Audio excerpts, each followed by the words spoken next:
کورد درۆنی تورکی لە جیهان دەخاتە قەیران. لە ماوەی 2 هەفتە دوو لە هەرە پێشکەوتووترین درۆنیە وڵاتە خراوەتە خوارەوە.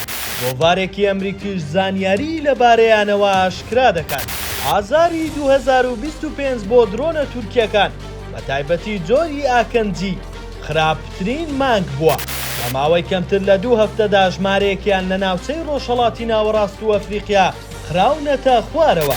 ئەمەش کاریگەریەکی ڕاستەخۆی دروست کردووە بۆ باوەڕ بە توانە و پاراستنیان. بەپێی راپۆرتی گۆڤاری فۆرپیسی ئەمریکی لە 16 ئازار پەکەکە درۆنێکی جۆری ئاکەنجی خستۆتە خوارەوە. گەریلاکان موشک و درۆنی خۆگوش هەڵدەستێنن و ڤیدیۆی کێشکانەکەیان بڵاو کردوتەوە. گۆڤارەکە دەڵێت پەکەکە بەم کارەدا نیشانیدا ئەوەی کردووە کە توانایان هەیە هەر جۆرێک لە درۆنەکان بخەنە خوارەوە، بە تایبەتی ئەوانەی تورکیا بە بانگەشەیەوە بەهێزبوونی ناساندووە. لا ڕۆژئاواش هێزەکانی هەسەدا درۆنەکانی بەیرەقداری TB2 ئاناکەیان خستۆتە خوارەوە لە کۆتایی ساڵی ڕابردوو.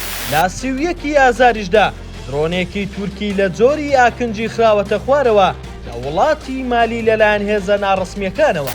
سەرچاوەکانی فۆربیز نیشانی دەدەن کە پاش ساڵێک لە بەردەوامی بەکارهێنانی درۆنە تورکیەکان لە شەڕە نێودەوڵەتیەکاندا ئەم تێشکانە گومان لەسەر بەهێزبوونیان دروست دەکات.